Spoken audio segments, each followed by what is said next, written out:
Scaling itself is a marketplace. So we're trying to make a market of small business loans. If you look at happiness in different countries, having more stuff doesn't do it. What really makes people happy is like testing themselves and finding their place. And I think like where they can contribute and feel that they're part of society. And I think that often takes risk taking, and it's more than just sort of the myopic focus on like be happy, or take risk. There's going to be pain, there's going to be challenges, but at the end of the day, when you find your place and find how you can contribute or even fail at doing it, but you gave it the best shot. Welcome to the Impact Multiplier CEO podcast. I'm Richard Metcalf, founder of X Quadrant, and my mission is to help the world's top CEOs and entrepreneurs shift from incremental to exponential progress and create a huge positive impact on our world. Now, that requires you to reinvent yourself and transform your business. So, if you're ready to play a bigger game than ever before, I invite you to join us and become an Impact Multiplier CEO. Brett, hello and welcome to the show. Thanks for having me, Richard. So looking forward to diving in. I think first of all, we're going to have to explain what is ScaleLink, right? Because you're the co-founder, you're the CEO, and it's a pretty unique business. And so why don't you just start, because before I misexplain it to everybody, let's get it from the horse's mouth. So kind of what's the business? And then once you've done that, tell me like why did you want to do this, right? Because it's a unique model. Yeah, so I guess the easiest way to say it is ScaleLink itself is a marketplace. So we're trying to make a market of small business loans. The more unique and more explanatory side of it is why there needs to be a marketplace in the first place. So in the US, there are these organizations called community development financial institutions. They're typically nonprofits, and they are trying to work with entrepreneurs and small business owners that might go to a bank and for whatever reason, maybe their credit score or, they don't have collateral to pledge, the business hasn't been around long enough, can't get a loan. So CDFIs fill this gap. They tend to work with entrepreneurs of color who might not have assets to pledge, due to historic discrimination in the US. They might work with people in low-income neighborhoods that are trying to start businesses that a bank looks at and they just, how is this ever going to revenue? So those organizations have this mission. They're nonprofits. They're trying to do this lending. But the reality is you put the loan out the door. If you want to do another loan, you need more capital so you can borrow more money, or you could sell that asset. So ScaleLink buys those loans from the CDFIs to give them capital to keep lending. And then the marketplace side is we go and then pool those together, aggregate them together, and sell as much as we can to banks. The banks want the loans for the regulatory reasons in the US. We charge them a premium because they're getting that value. And we actually donate 75% of that premium back to the CDFI. So they get capital on the front end, they get revenue to fund their business. So we're helping these nonprofits do more of the type of lending that is so important in terms of helping entrepreneurs that wouldn't have access otherwise to these loans to, finally be able to get their business ideas moving and growing. Yeah, so that's amazing, right? You are the oil in the system, right, in many ways, and accelerating this, right? Yeah. Because suddenly these small CDFIs are not having to, it's a quick way for them to actually get off those loans off their books and go and do the next thing, right, and serve the next entrepreneur, which is fantastic. So Brett, how did you get into this game, right? Because probably most people as children, they don't kind of dream of selling loans from CDFIs, right? So there must be some story that got you into this. Yeah, I mean, it's all circuitous. I worked at a CDFI in Chicago doing this type of lending, and banks came to us and said, will you buy these loans? And we're like, why would you want to buy these loans? Like, they're higher risk. They tend to have higher losses. They don't make any money in most cases. So why would you want to buy them? And we learned about this whole regulatory landscape and how it works, and started selling more and more loans. And we were convinced that other CDFIs could benefit from the similar model, and tried to tell people like, oh, you should go sell your loans. And they're like, you're crazy. Like, why would we? The same reasons that we thought no one would ever buy our loans were the same reasons that all the CDFIs gave us, like, this will never work. So, about 20 2017, 2016, around there. We started, my colleague Jonathan and I, consulting for CDFIs, trying to help them do this because we saw it was beneficial. And through that process, we just saw that the one-off transactions, like one CDFI to one bank, were really difficult to make work. And we just came to this conclusion, like, we need someone to be the market maker that can be the intermediary, that can speak the bank language and can speak the CDFI language and meet in the middle and make this whole model more efficient and effective. And that exists for so many secondary markets. Like, this is not a new thing. When we explain this to banks, they're like, oh yeah, we sell loans all the time. We do participations in our loans all the time. We syndicate loans all the time. For CDFIs, it was totally new. So it really required, I think, someone that was going to specialize and make it happen and be in the middle. So I think it's sort of happenstance that we found this model. And then it was just, the willingness to believe that it was going to be beneficial and could work, and, finding people that supported that vision, and, sort of writing out that manifesto of what's possible, and then finding people that wanted to help you do it. Perfect. So you set it up as a non-profit, right? So you obviously see this as an impact opportunity rather than necessarily a pure business opportunity. I mean, you could argue and say, well, it's a financial marketplace. It's, it's a business, right? So what's your sense of kind of mission in all of this? Yeah, I think, at the end of the day, we want to cover our costs and make this a sustainable venture, right? Like, we don't want to rely on philanthropy forever. And our hope is that when we reach the scale where we're profitable as a nonprofit, that we just return more capital to the CDFIs. And I think at the end of the day, this lending doesn't make a lot of money. And in most cases, doesn't make any money. The more you do, the more cost you have, because it's just higher risk. You don't want to charge high interest rates to the borrowers. You want to help them be successful. So you end up with this model that just doesn't financially pan out for the CDFIs. So the idea of like creating something that was going to be this new profitable venture on top of a model where people were requiring philanthropy every year just didn't really make sense.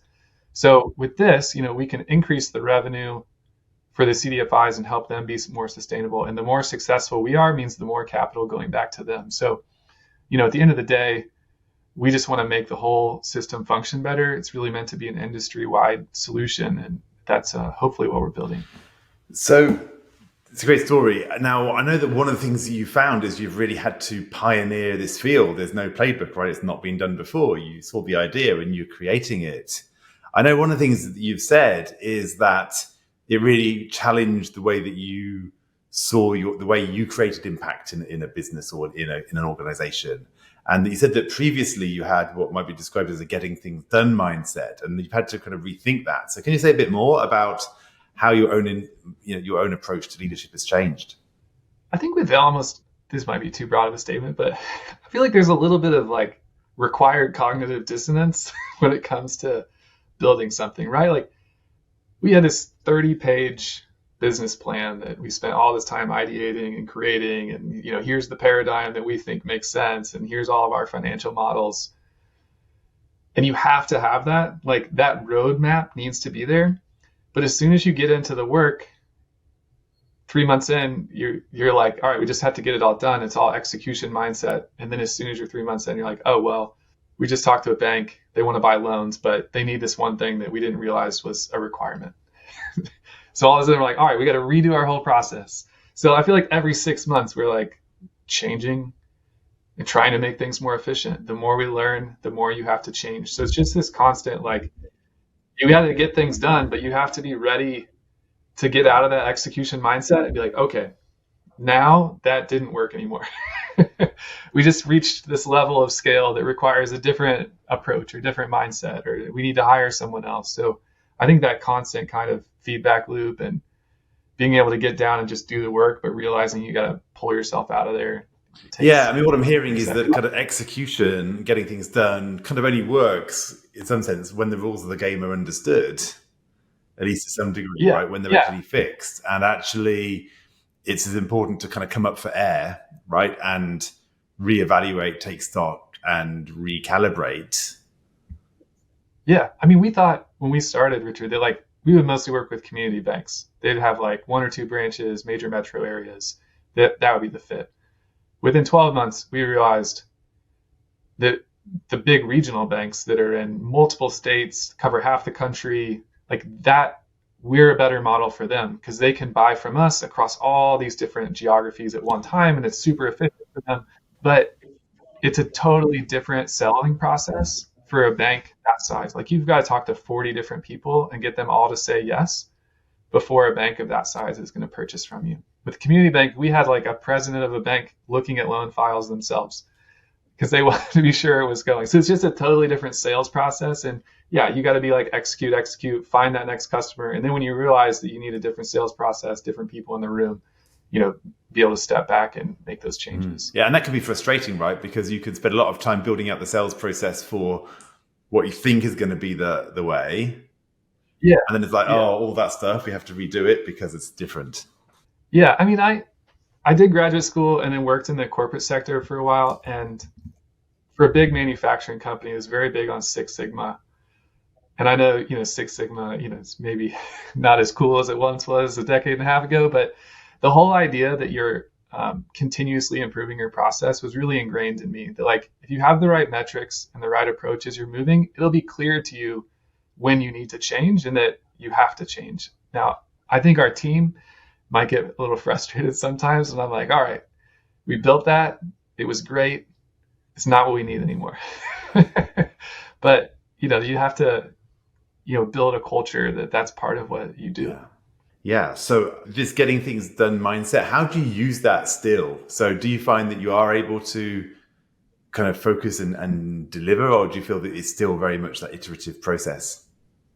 I've found that as we've grown, I needed to be more focused on trying to build space for it, to step out of the like execution mindset more frequently, and as CEO move into more of a business development role. And actually we just made some changes recently to try to free up space for me to be able to just be building the next 12 months of what we need, and to do the fundraising that we're working on, all that side of it. That when you're a small team, like you just do everything. All of our job descriptions have a bullet at the bottom that it's other tasks as required. Like it's just, and it might be 30% of your role is other tasks as required. Like that's just the reality of building a company. But now I feel like I can get up for air more frequently. Certain times of year you got to do it differently, but we built the team slowly to get that point. Well, I totally get it. That's why I wrote my book, right? Making Time for Strategy, because it's really the strategic, right? Like what is the thing that you actually need to put your focus on to move out of the incremental, the day-to-day? And it's the big challenge for any entrepreneur, I find. Yeah, and I think it takes some focus, not just like thinking, I need to make time for strategy, but like, how do I build my role and my team so that I can... Yeah, absolutely. That's the E in my acronym TIME. It's the environment, right? How do you actually structure the environment that allows you to do that? Yeah, 100%. Yeah. So tell me a bit about your kind of motivations, because I know that one thing you've said you really care about is not so much kind of helping people be happy, but helping people discover who they are and to take risks and to build something they've dreamt about and bring deeper kind of self-actualization. So kind of where does that come from? Where does that desire come from? And then how does that intersect with running this particular organization, right? Do you get a chance to do that in your role? Is that the ultimate mission? Is it what you do with your team? Is it, like, how does it intersect? Yeah, I think like when you think of people that go into nonprofit work, you immediately think, these people are mission oriented. And when you have conversations with them, it's often like, I want to help people. I want them to be able to provide their basic needs and to be happy. And I think maybe it's just my own upbringing, or I don't know where it comes from, but I've always just had this fascination, kind of in this like capitalist society, you go out and buy stuff, you should feel better, you should be happy. If we give people more resources, they can buy more stuff, they'll be happy. And like at the end of the day, like if you look at happiness in different countries, having more stuff doesn't do it. What really makes people happy is like testing themselves and finding their place.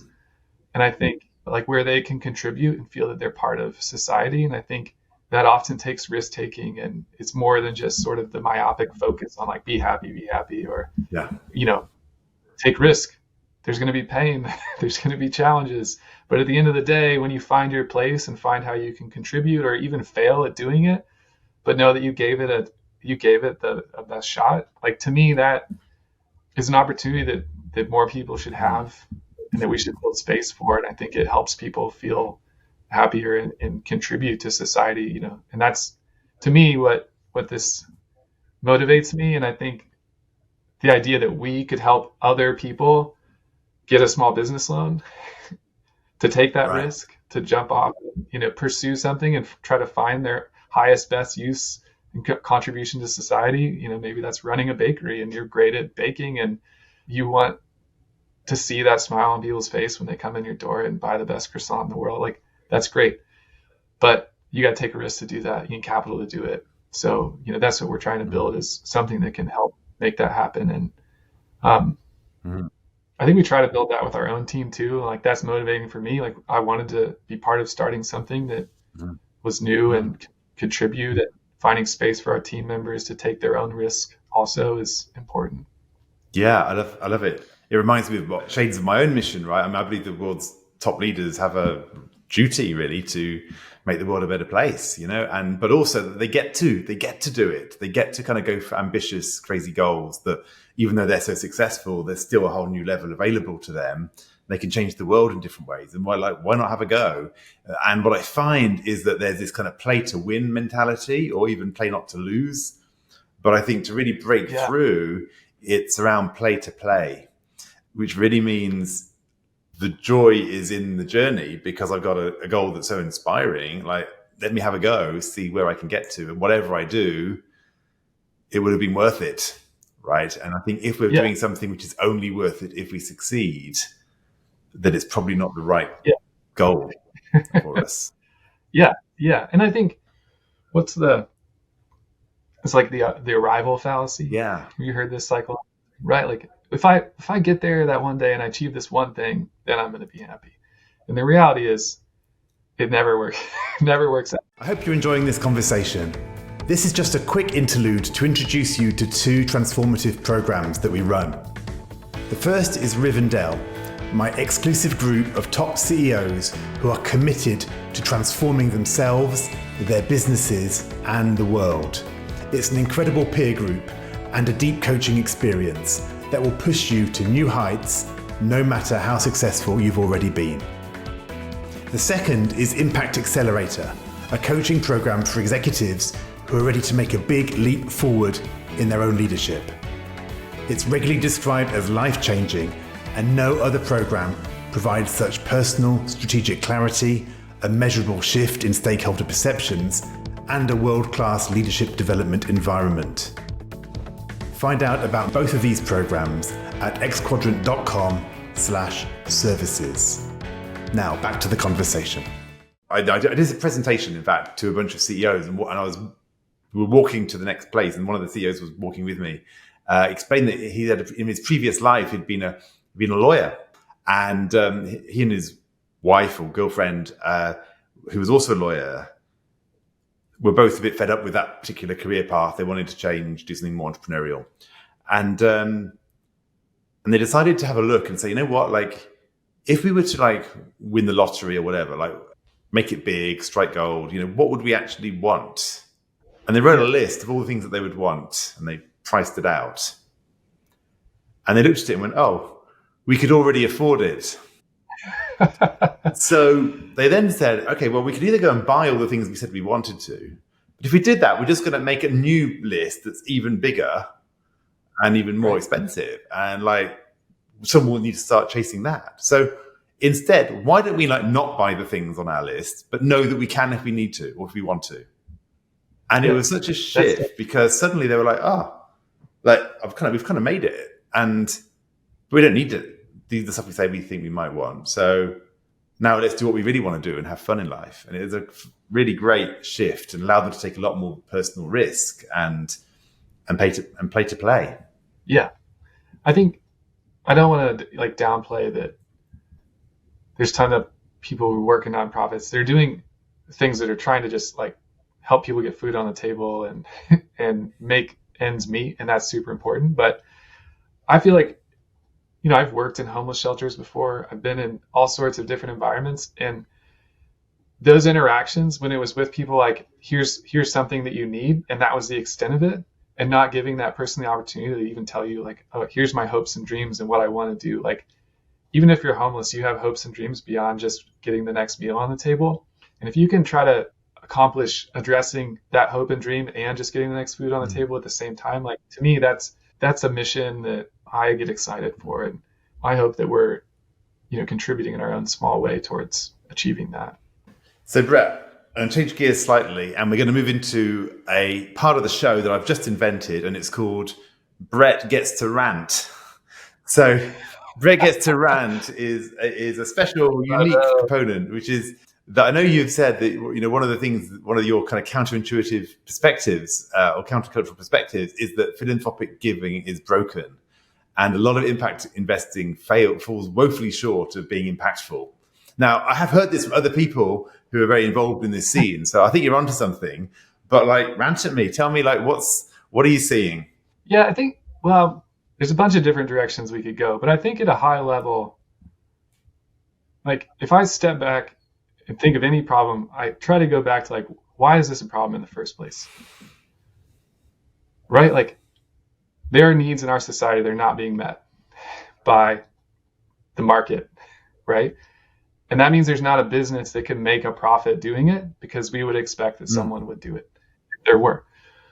So when an impact investor comes in and says, I want to, get 8, 12% returns and have an impact, my immediate thought is, well, is that really impact investing? The market would serve that need if it could be served and make an 8 to 12% return. So something else has to give in order for that return to be there. And in many cases, it's like a policy intervention, or something else has to be built first before a business could even thrive. ScaleLink would not exist without bank regulations. Carbon trading markets don't exist without government intervention. A lot of markets don't exist without government intervention. But the reality is, if you want that intervention to happen, you have to probably lose money first. Right. Or you have to fund a nonprofit that does public policy advocacy, and that's a grant that loses money. Right. Now, eventually, maybe a market is set up, but I don't see that full range of strategy in a lot of impact investing portfolios. It's I just want to do this thing and get my money back, and I want to make a return. I'm there's got to be capital in the strategy that just says the market doesn't exist yet. It doesn't function properly. What do we need to make that happen? Let's spend $10 million doing that, and we're not going to get any of it back. But in the long run, we've set up a whole new marketplace that can make something function. So I just feel that whole strategy of how do we actually think about the tools that we're using? And there often is not a tool that's let's just lose the money. Yeah. It's great. We're gonna spend the 10 million. It's gonna be gone, but we'll have built this new marketplace, and some other investor might make money on it. That's fine. Most impact investors I talk to are not mom and pop, putting their retirement away. It's I already made a lot of money and now I want to give back. So don't ignore all the tools at your disposal when it comes to building these markets and these new impacts. Yeah, it's a paradigm, right? It's a lens of how am I looking at? Yeah, there's VC, but there's also I could just lend at below market rates, or maybe I could, here's $1 million. If you gave me 80% of it back, but you had huge impact, that's great. But there's almost not even a language in some cases for many impact investors of what does it mean for these other avenues, and what do they look like, and how do I approach them? And one of my board members, Andrea Levere, is doing a ton in this space. She's termed this enterprise capital, which is just trying to create terminology and language for people to think about I'm going to give money to a social venture. Is it VC? Is it private equity? Or is it this enterprise capital idea? I'm giving it to a nonprofit. They're going to have huge impact. They've got this great business plan. I'm approaching it just like I would a VC investment, but it's a grant, right? So what does that look like, and how do you talk about it? So I think there's just got to be new language and approaches to really build out the toolkit for impact investors to make the biggest impact. And right now the toolkit sometimes feels like it's just a hammer and there's nothing else in there. Yeah, a good way of putting it. Yeah, and I guess it just limits the possibilities, right? Because it feels like it's just a really marginal shift from the default market-oriented model. Is really what you're saying. Yeah, if you're going to make 12% returns, and we've had people come to us we're happy to invest, but we need 9, 12%. And I'm the business model just doesn't function. Does that mean we shouldn't exist? Or does it mean that we just need different kinds of capital that don't require that level of return? And that's fine, because it's a good impact. Yeah. Fascinating. So that's my Around. Yeah. So the question is rant, how I we guess solve you that called it. problem. That might be a slightly longer episode. So thank you for kind of playing on that. So the other one I want to kind of talk about, my tongue slightly in my cheek, is that, I know that you've said that you're a world record holder in the art of humility. I know you didn't actually say that, so I'm putting words in your mouth. But yeah, let's talk about humility, because I think you have said that it's something which you feel is actually a strength, and yet of course it's a bit funny to kind of talk about it in that way. So yes, so tell me about how you see humility and leadership and how they interact. Yeah, I mean, I think one side of it is just being able to be honest with your team about how we got where we are, when we failed, what the gaps still are. And I think humility is a huge piece of being able to do that and be empathetic with everyone at the table. I think there's also, to me at least, in the entrepreneurial space, like there's a lot of like sort of the cult of leadership sometimes, like the great person who made this all possible. But I think for me at least, it's been very helpful to be able to step back and see that it took a village to get where we are. And I think that takes some humility and being able to take the I out of it. And, like I built this, I did that. Like if we hadn't had the board that we have, we would never be here. If we hadn't made the right hiring choices and gotten lucky to find the right people, we wouldn't be here. So I think to me, humility is a huge piece of being able to see the challenges in front of you and address them. And, even when we start this conversation, it was like the get things done mentality. I think the ability to stop getting things done and to step into strategy in many cases requires humility, right? Because you want to just keep your head down and keep chugging away and doing the same thing because you don't want to admit that the thing that you're doing isn't working. And it's more comfortable to just keep doing that and not realize that you have to change things. Yeah. So to me, that's like, that all goes back to a humility and a willingness to admit that like the thing you thought was going to work for the long term just wasn't. It was maybe right 6 months ago, but it's totally not right now. And you got to step back and think of it differently. So that's what humility is to me. And I know it's funny to be like, that's to say like, I'm good at that. But, I think you get good at humility because you have people that keep you honest, right? Not because you're actually good at it, right? I have friends and family and colleagues that you cultivate a network that helps you stay humble. Yeah. You don't just have that ability necessarily. Yeah. I know that you said that one part of this is to actually look at yourself and your flaws and your plan and all the holes in that plan, and then still be able to go to your investors and board members and say, go with me on this, right? So there's a kind of conflict, like there's this kind of balance, right, of like having the ability to see the flaws and also a kind of a deeper sense of confidence that it'll be okay anyway. Yeah, and I mean, maybe it's probably a little different from humility when just thinking it out loud now. But like, I characterize it as jumping in a cold lake. Like, you see the challenge, you see all the flaws, and yet you have to know that you're competent enough to execute on it still. And I think that takes having people around you to encourage that. For one, you can't just hope that you are strong enough to do that because you won't be. But then it also just takes, repetition and feeling that confidence. Like, I grew up a perfectionist. I hated doing things wrong. I probably spent more time doing homework than any child because I like didn't want to turn anything in that was ever wrong. And I think it just took getting knocked down and having people around to say, like, it's not about whether you got it wrong or right. It's about your competence level to fix it. And I think we try to build a culture in our organization, like, don't take it personally when things go wrong. Fix it, right? You're hired because you're smart enough to fix it, not because you're going to get it right every time. So, I think that's part of the humility and the confidence side of things. So, Brett, it's been a fun conversation. Tell me about what multiplying your impact is going to look like. So, what would be an amazing future for ScaleLink? Or for you, through that, what would be a huge impact for you? To me, it's getting to that next level. I think that there's a period from like 3 to 5 years, 3 to 7 years for a business that's maturing and growing, where it's a really difficult transition to get to that scale where there's profitability and ongoing sustainability. And we're like right on the cusp of doing that.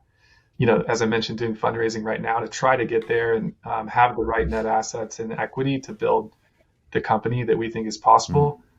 And when we get there, it means we're going to work with, like, we're only hitting 32 of the 50 states right now. We're going to hit all 50. We're going to work with twice as many CDFIs and really just, multiply the total impact that we can provide to this industry that I think has been bereft of the right financial tools to grow. And this is the tool that can help them get there. Right. So to me, if we can really not just achieve the sustainability, but achieve the reach and the depth in each market that we can serve, then that would be success. And I think we're like, I see all the flaws in the plan and all the challenges, but I also am confident that I think we're like right there. And hopefully, our next round of investors feel the same way. So Brett, how are you going to need to shift yourself, how you lead, how you operate for you to multiply the impact? So what's the stretch, the shift, the edge for you? Because what got us here doesn't get us there. Yeah, I still think it's a little bit of transitioning out of the execution mindset some. And as much as we changed directions on the path over the last 3 years, the overall direction didn't change at all, right? Like we're executing. And now I need to be in this mindset of really thinking about the next thing and the next product that we can build to make this an organization that's not just at the whims of a secondary market, right? If you're going to be a market maker, that can't be your only business because it's a volatile place to be. So, part of this next strategy move for us is taking the systems that we've built and the efficiencies that we've built, doing really small loans, which takes a ton of operational savvy, I think, and figuring out what we can do with that and other markets that benefit the same nonprofits that at the end of the day, we want to create tools for them to be successful. And so I need to, be able to focus on that and make that pitch and build out that. And, sometimes you can be really good at execution, but it's a different skill set as you move towards, that next level. Yeah. That next stage. Yeah. Well, thank you. So it'll be a stretch, and I'm looking forward to figuring it out with the right people around me. So. Yeah, well, thank you. Thanks, Brett. It's been an interesting conversation, a fun one. Love getting into understanding the role that you play here as a market maker, really facilitating these loans to entrepreneurs that otherwise aren't going to get them. And, I think your vision in doing that is great, right? And then the way you've really put everything in there to make this happen over the last few years. I think it's been really helpful to kind of remind ourselves on this balance between execution and strategy, right? For there is a time to execute and there is a time to stop, pause, and recalibrate. And often we get into that buzz of like, let's just keep going, not always in the right direction, actually. And it can be hard because stopping and thinking is sometimes harder than charging forward, actually. So it's a great catch. And then I think, I think it's your points around philanthropic giving, impact investing are really valid, right? It's from somebody who sees that close up, right, at multiple levels, right, in the financial system in which you operate, and also obviously as a non-profit yourself, looking for investment. So I think that's important input that you've given us. Yeah, and then I think just this reminder of humility, which has been beautiful. So thank you for sharing everything. Yeah, thank you for having me. It was a fun conversation, and hopefully our story helps other people who are on the cusp of taking that risk, that want to find the next stage of how they can be impactful and maybe are ready to make the jump. So if people want to find out more about you or about ScaleLink, where should they do that? Yeah, so scalelink.org is our website, or you can email me directly. I think it's on the website, but if not, it's just my first name at scalelink.org. And I'm always happy to talk with people, whether they're interested in ScaleLink itself or how they can increase their own impact and take some risk and hopefully contribute to the bettering the world. Beautiful. Thanks, Brett. It's been a pleasure. Thank you. Well, that's a wrap. If you received value from this conversation, please do leave us a review on your favorite podcast platform. We'd deeply appreciate it. And if you'd like to check out the show notes from this episode, head to xquadrant.com/podcast, where you'll find all the details. Now, finally, when you're in top leadership, who supports and challenges you at a deep level to help you multiply your impact? Discover more about the different ways we can support you at xquadrant.com.